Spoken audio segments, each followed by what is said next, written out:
se pudéssemos perguntar àquele que foi um dos primeiros divulgadores do espiritismo no nosso país, seu nome António Joaquim Freire, como eram os primeiros tempos, como foi o primeiro dia do movimento espírita, que nos diria ele? Por suas palavras diria o seguinte: lembro-me como se tivesse sido ontem. Foi numa noite quente, muito quente, sufocante, a última noite de julho de 1926. Céu azulino, calmo, sereno, translúcido, exalando eflúvios de paz e religiosidade. Sala, átrio e corredores cheios a transbordar. Corações floridos de fé e de esperança no ressurgimento e renovação espiritual da humanidade e na união dos espíritas portugueses. O entusiasmo dominava todas as almas e todos os sentimentos de uma nobre e uníssona vibração de franca e leal camaradagem. Em alguns olhos descortinei mesmo estranhas refulgências que lembravam a santa coragem dos cruzados. Foi desta forma poética que o distinto médico e escritor espírita António Joaquim Freire narra a primeira Assembleia Geral e tomada de posse dos corpos gerentes da Federação Espírita Portuguesa, na sua primeira sede provisória, na Travessa André Valente, número 7, em Lisboa. Como sabemos, o nosso querido amigo Mendonça já informou, foi em 26 de maio de 1926 a data que constituiu o segundo marco histórico para todos os espíritas portugueses. O primeiro foi o Congresso Espírita Português, mas 26 de maio de 1926 é a data em que é fundada oficialmente a Federação Espírita Portuguesa. A sua fundação serviu para unir todos os espíritas portugueses para a divulgação da doutrina espírita. A instituição, como nós verificamos anteriormente, foi solenemente inaugurada a 31 de julho de 1926, sendo António Freire o responsável pela nomeação do primeiro presidente da direção, o ilustre advogado Dr. António Acácio Martins Velho, seu velho amigo e mestre. O período que decorre entre 1926 e 1925 foi a época heroica, o período áureo da propaganda do espiritismo em Portugal, mas à custa de muitos sacrifícios, muitas desilusões e dificuldades de toda a ordem.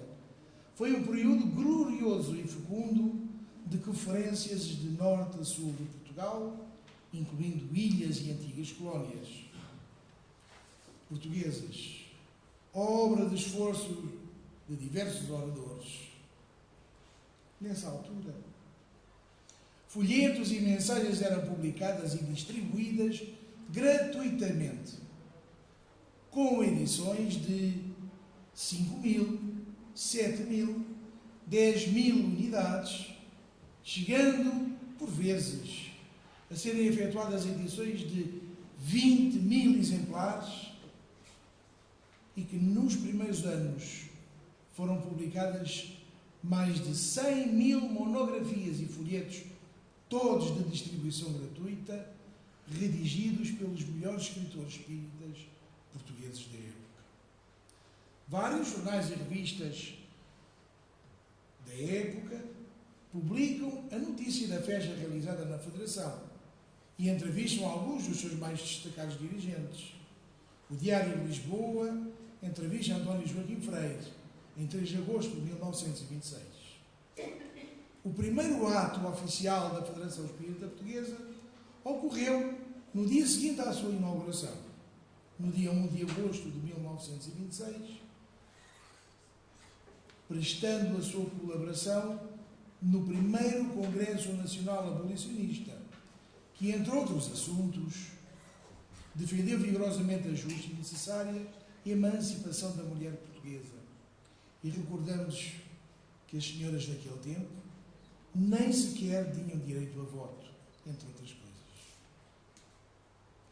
Nesse mesmo ano, o circunspecto Diário Católico de Lisboa, à época, concedia no seu número de 8 de agosto toda a sua leal cavalheiresca homenagem aos valores intelectuais e morais dos corpos gerentes da Federação Espírita Portuguesa.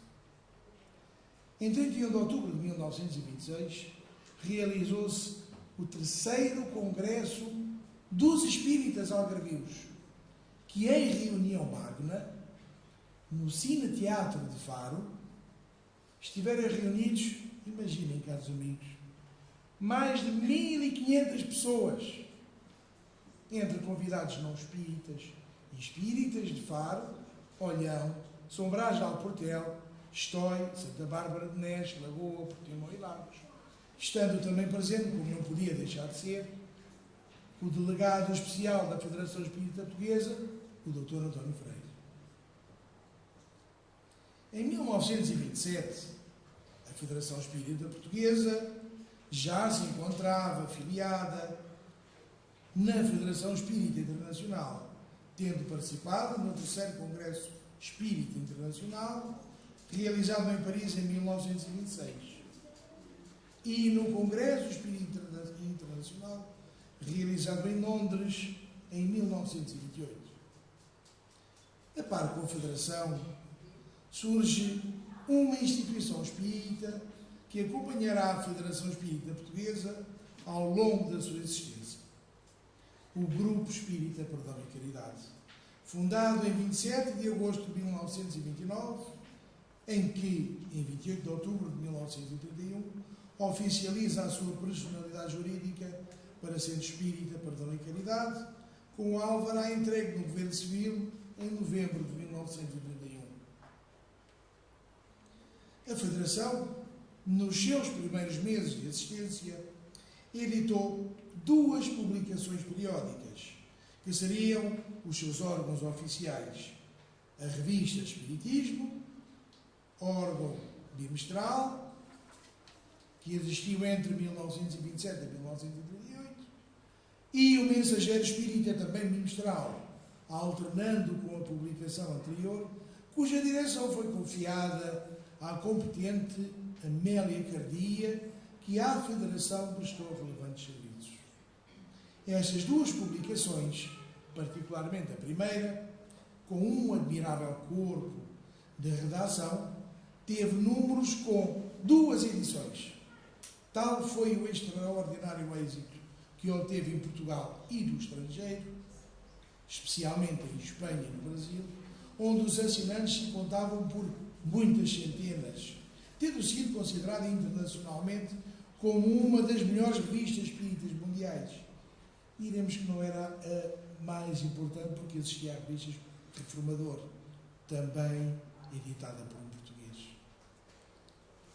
A revista tinha a colaboração dos mais prestigiados espíritas de renome mundial, autores consagrados como Oliver Lodge, Arthur Conan Doyle, Ernesto Bozano, entre muitos outros, colocavam os seus artigos nas suas páginas.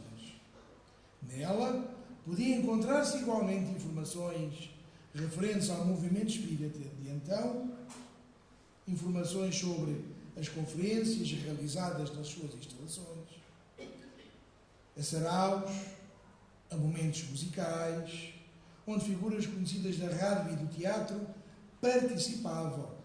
E aqui fazemos um destaque para o ilustre João de Vilaré, que declamava poesias no seu espaço.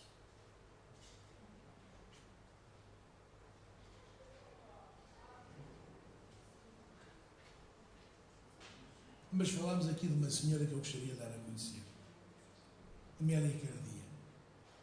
Quem era Amélia Cardia? Foi somente a primeira senhora portuguesa que frequentou a Escola Médica de Lisboa, a primeira a obter o diploma de médica. A primeira médica em Portugal. Tão esquecida está. A primeira a exercer funções de médica interna no Hospital de São José. Visitou igualmente hospitais do estrangeiro para tomar conhecimento de novas técnicas que introduzia na sua Casa de Saúde em Lisboa, situada na Praça Luís de Camões. No seu consultório, tratava todos de igual forma, mas tinha um especial carinho pelos mais carenciados de meios, a quem tratava gratuitamente. Era espírita dedicada ao seu ideal, que servia com os seus vastos recursos. No inquérito efetuado pela Revista de Espiritismo, é questionado como Amélia Cardia se tornou espírita. E a doutora narra que teve uma paciente que foi recomendada por um colega, já falecido. Reproduzimos por suas palavras. Numa tarde chegaram à minha sala de consulta duas senhoras de aspecto comedido, decentemente vestidas, uma delas servindo de companhia à que vinha consultar-me e que me disse que vinha ali por conselho do meu colega, o Dr. X, para que eu, observando-a, a tranquilizasse e dissipasse o temor que lhe inspirava os seus padecimentos, a que ele não atribuía, aliás, gravidade alguma. Mas, respondeu-lhe a doutora, engana-se por certo. Há quanto tempo esse meu colega faleceu? Diz a senhora. Há anos, bem sei. Mas ele é o meu guia e eu vim cá por conselho dele. Prometeu-me acompanhar-me, embora afirme que o caso não tem gravidade. Ele está aqui presente. Quem sabe se também está aqui presente agora. Comentário da doutora. No meu transcurso escolar pelos manicômios, tinha aprendido bastante para não contrariar nunca o outro. Feita a observação escrupulosa da consulente, depois de a consultar, aproveitei para me informar do seu estado mental e perguntei assim a meia voz à sua companheira. Há muito tempo que a senhora está perturbada da cabeça. Resposta. Perturbada? Está em seu perfeito juízo. Esta senhora é um bom médium espírita, que tem por guia o Dr. X. E emudeci, disse a doutora, desviando o olhar para que ela não pudesse ler que eu a classificava sob a mesma rúbrica da amiga. A senhora, depois de consultada e sentindo ainda o cepticismo da doutora, propõe que se lhe faça por escrito 3 perguntas particulares sobre assuntos só pela doutora conhecidos, que ela lhe enviará a resposta por escrito em carta. Assim fez Amélia Cardia. Colocou as 3 questões num papel, colocou a morada do consultório num envelope e deu à senhora. Regressando a casa, referiu à família um incidente, omitindo uma das perguntas feitas à pretensa pitonisa, por ser relativa a um pedido ao qual se opunha a tenaz resistência. Pensaremos nós que provavelmente um problema de família que ela não quis referir.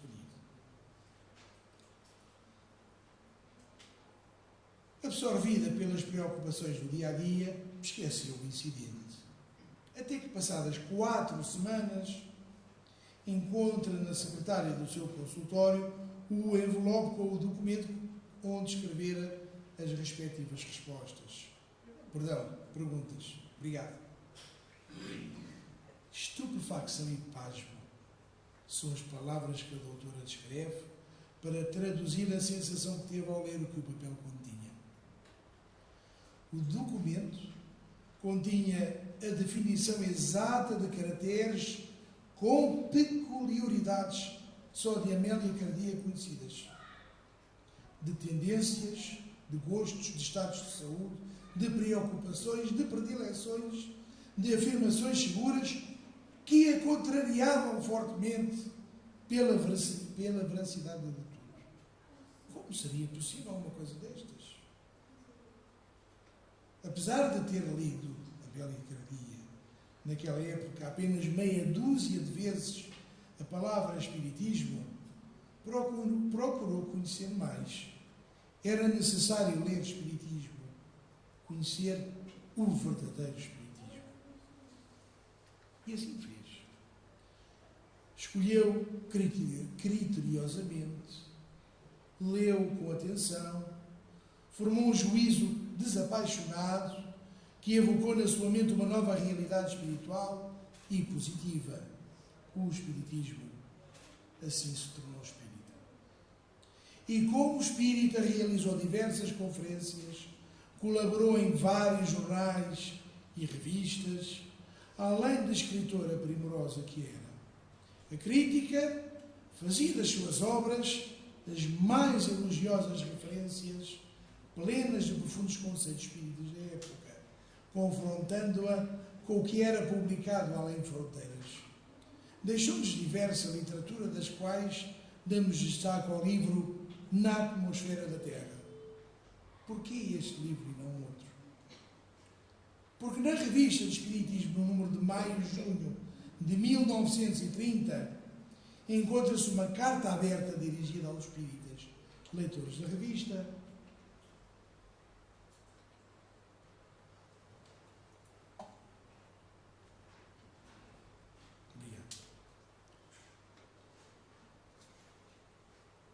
Informando que no livro Na Atmosfera da Terra de Amélia Cardia foi escrito propositadamente para que o produto da sua venda seja aplicada na construção de um novo edifício da sede social da Federação Espírita Portuguesa. E Dona Amélia Cardia continua tão esquecida. Mas, em justa homenagem, ela é lembrada em alguns locais do nosso país. Na Rua Doutora Amélia Cardia, na Bobadela. Na Rua Amélia Cardia, em Almada. E na Travessa Amélia Cardia, na Charneca da Caparica, também em Almada. Verificamos então que as senhoras desempenharam um papel preponderante na propaganda do espiritismo em Portugal e no estrangeiro. No nosso país, onde as escritoras eram quase inexistentes, algumas destacaram-se pela sua intrepidez e pelas ideias bastante avançadas para a época. Como escritoras, deram a sua contribuição na composição de livros, doando, como verificamos no caso anterior, muitas vezes os direitos autorais à Federação Espírita Portuguesa e exemplificando de diversas formas o amor ao semelhante, nas ações beneficentes que efetuavam a título particular. Recordamos aqui outra senhora, Maria O'Neill, que no movimento espírita português prestou igualmente os mais relevantes serviços à Federação Espírita Portuguesa desde o início da sua fundação e organização. Era membro da Academia de Ciências de Lisboa, distinção raramente concedida a senhoras portuguesas. Foi prestigiada escritora, jornalista e eloquente oradora, tendo ocupado com brilhante desempenho um dos primeiros lugares de destaque entre as mulheres intelectuais portuguesas da sua época, que na altura não tinham grandes ideais de vida. Destacamos por palavras suas também. A maioria das mulheres, para que sejam as mães e educadoras que devem ser, precisam e devem ter a consideração e liberdade de pensamento e ação a que tem direito todo o ser consciente. Como escritora, na sua vasta obra literária, em prosa e em verso, ficou marcada em poesia com o livro Nimbus, com o prefácio de Bulhão Pato. Esse que vocês estão a pensar. A sua obra literária teve também o mérito de conceber, no nosso país, a primeira coletânea de casos detetives e policiais compilados no livro Um Imitador de Sherlock Holmes. Alguns dos seus livros chegaram mesmo a ser traduzidos em diversos idiomas. Mas as crianças mereceram um carinho especial em seu coração.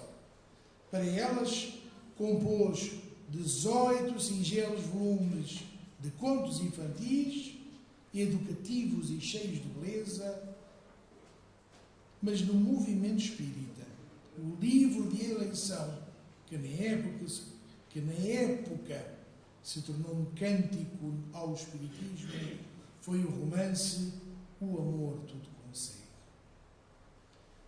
Era convidada frequentemente a dar conferências em diversos pontos do país e estrangeiro. Dava particular atenção aos espíritas do Alentejo e do Algarve, surpreendendo a todos com a sua eloquência verbal e lucidez de raciocínio, pronunciando muitas vezes as suas conferências de improviso e sem nenhum preparo. A sua natural eloquência, sem frases rebuscadas, fluía persuasiva e convincente, espontânea e aliciante, como puríssima água da fonte cristalina, brotando de alcandiladas serenias. Quem diz isto é António Freire.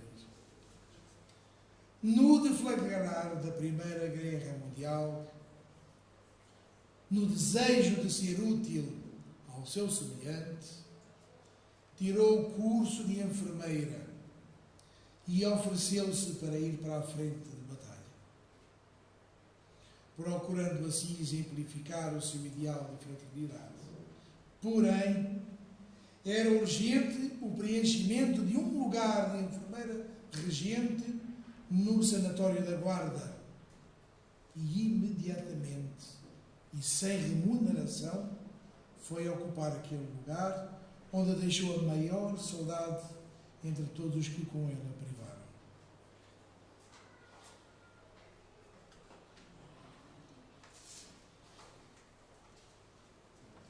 O exemplo de fazer caridade de forma reservada estava na sua maneira de ser. Em certa altura encontra um antigo amigo, o poeta Gomes Leal, que chegara à verdadeira penúria, chegando a dormir num banco de jardim.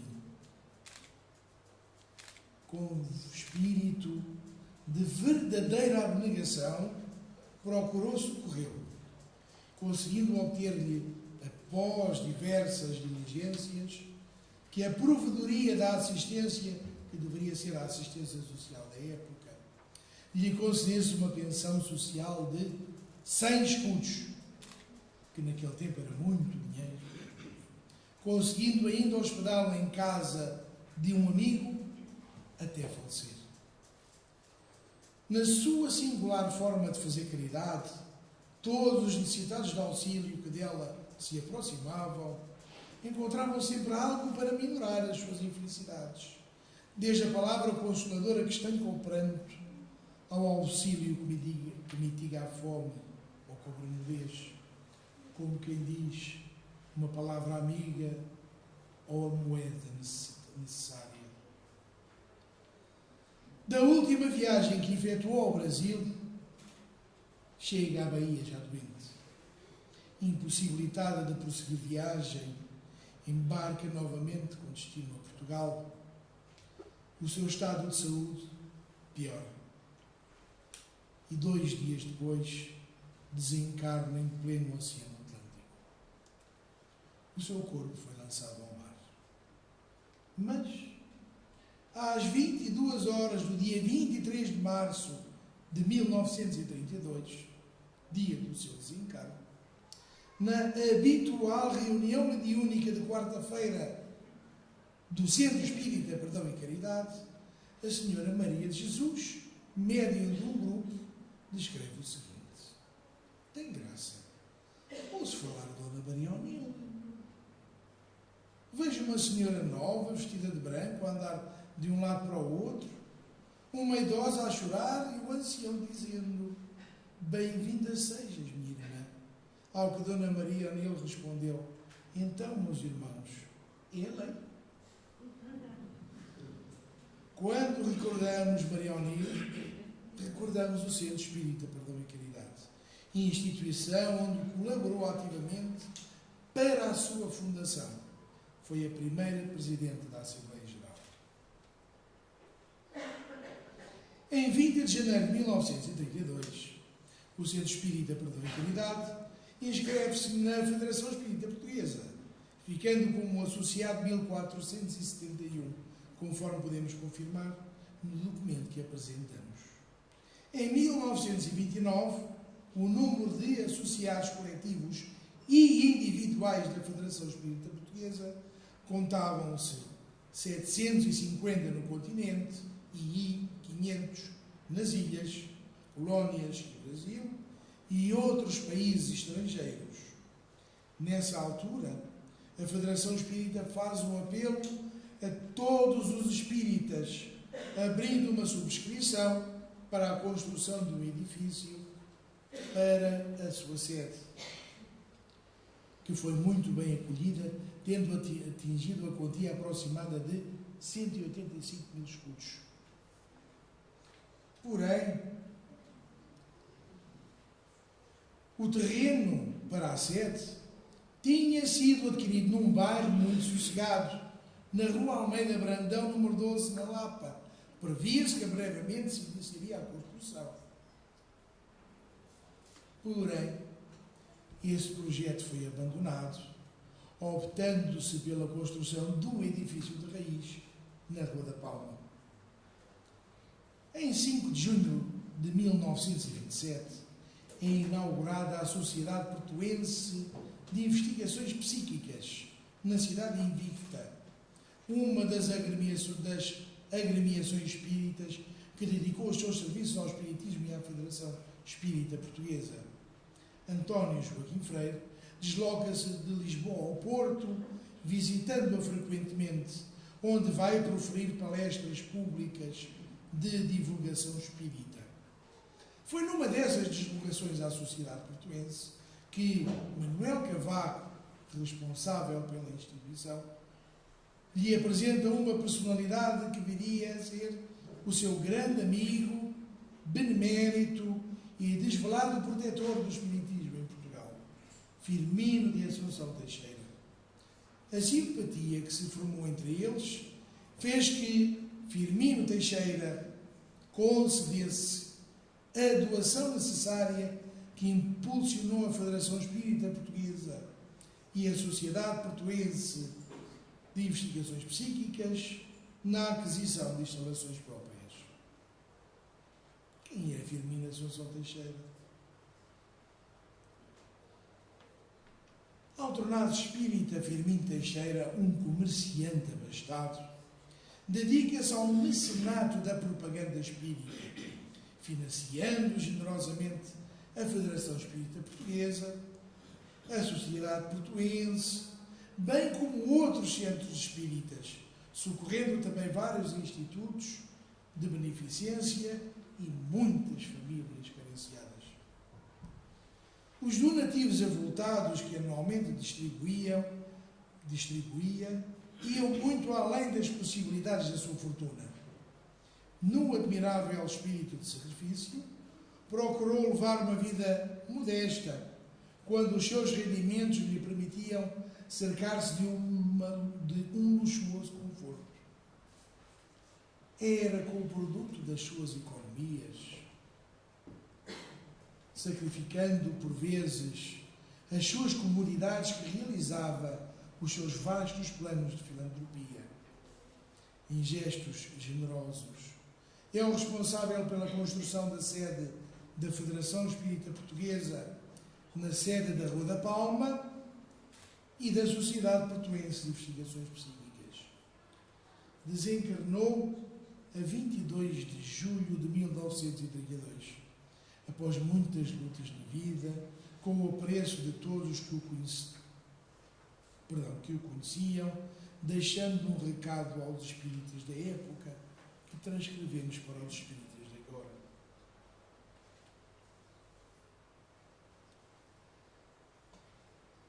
Tem que ser com a colher de água, se não chega.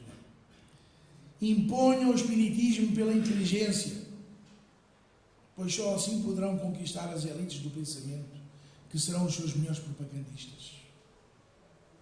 A moral cristã será o lógico complemento. Editem folhetos, muitos folhetos e monografias de distribuição gratuita. O espiritismo será o grande renovador do mundo e o melhor arauto da fraternidade humana e de toda a moral do Cristo. A humanidade, desvairada pelo egoísmo, necessita ainda mais do pão do Espírito, da luz do conhecimento espírita, do que do pão do corpo. Mas, cultivando o primeiro, não devemos esquecer-nos do segundo. Após o seu desencarne, deixa instituído em testamento um legado permanente de 254 mil escudos entregues à Federação para subsidiar as instituições espíritas que melhor divulgassem o espiritismo. Em 1935 é criada a editora neo-espiritualista de Sociedade Cooperativa de Responsabilidade Limitada. Era a antiga Livresp, com sede na Rua da Palma, número 253, com o capital mínimo de 1000 escudos, para a publicação de obras neo-espiritualistas e metapsíquicas. O Centro Espírita Perdão e Caridade dateia um título de 4 ações, conforme nós vemos aqui, datado de 31 de maio. Penso que ainda possa valer alguma coisa. Mas, apesar de todos os esforços, esta editora extingue-se, não conseguindo do movimento espírita o acolhimento necessário para a aquisição das suas obras, e veio encerrar poucos anos depois. Começam a surgir diversas dificuldades relativas à falta de fundos para efetuar a necessária manutenção do edifício da Federação. O remanescente da herança de Firmina Assunção Teixeira chega ao fim, deixando à direção da Federação um encargo muito difícil de suportar. As doações e o valor das cotas não chegam para fazer face às dificuldades emergentes, pelo que é deliberado alugar o edifício à empresa do Cinema Rex, deslocando-se a Federação para o espaço alugado na Rua de São Bento 640, e nessa mesma altura o Centro Espírita Perdão e Caridade partilhou o mesmo espaço no edifício com a Federação. Em 1942, a Federação, tomando conhecimento de um decreto-lei que o Ministério da Justiça publica no Diário da República, envia-o a todas as instituições espíritas para que possam tomar conhecimento do seu teor. O documento refere que todos os indivíduos que, com o nome de magnetizadores, ocultistas, videntes, quiromantes, imaginem amigos, naturistas, fisioterapeutas ou semelhantes, empreguem práticas, medicações ou quaisquer processos com os quais procurem sugestionar doentes e, de um modo geral, todos os charlatães que usem de processos análogos com o mesmo fim, será encerrado o consultório médico, seja qual for a sua designação ou modalidade, sem que seja dirigido por médico ou médicos em condições de exercerem a profissão. Toma-se igualmente conhecimento pela Federação de que um médium passista tinha sido processado pela Ordem dos Médicos por não estar habilitado para o procedimento. Coitado do senhor, não era médico, não podia dar passe. Da Federação, a maioria dos sócios demandaram, devido às dívidas que se acumulavam, dando lugar a lutas internas. Foi nessa altura de obtusidades que foi criado pelo Dr. Ramiro da Fonseca e pelo Dr. Aguiar o Laboratório de Estudos Metapsíquicos do professor Charles Richer. Para o seu funcionamento, foi pedido ao Ministério da Educação Nacional a autorização para a sua legalização. Foi-lhes negada pelo facto de não reconhecerem competência aos investigadores face ao sucedido. E face ao sucedido, foi solicitado que fosse então o próprio Ministério a nomearem as pessoas que achassem competentes. A resposta foi o encerramento da Federação e a confiscação de todos os bens, por decreto do Ministério do Interior. Toda a sua riquíssima biblioteca, composta de milhares de volumes, alguns raros, os seus móveis, o piano de cauda, etc., ficariam em posse de outros. O tempo corre celas. E em 12 de abril de 1954, o Centro Espírita Perdão e Caridade envia ao Presidente da Direção da Federação Espírita Portuguesa uma carta informando do encerramento do centro. O Governo Civil de Lisboa, ao abrigo do Decreto-Lei, manda à Polícia de Segurança Pública notificar o centro e encerrar as suas portas por ter sido indeferido o pedido de aprovação dos estatutos do Centro Espírita Perdão e Caridade. Em 26 de abril de 1954, também a Federação Espírita Portuguesa sofreu o golpe nefasto. António Caixanheira de Moura, representando a Comissão Defensora dos Interesses da Federação, informa que a notícia chegou sem surpresa, pois a Federação teve igualmente que encerrar as suas instalações. E assim esteve o Centro Espírita Perdão e Caridade, a Federação Espírita Portuguesa e todos os centros espíritas do país encerrados durante 20 anos. Mas será que estiveram? Esse é um assunto que o nosso ilustre amigo e confrade Manuel Costa dar-nos a conhecer. O período ocorrido entre 1953 a 2000 está a seu cargo e aí ele não passa a palavra.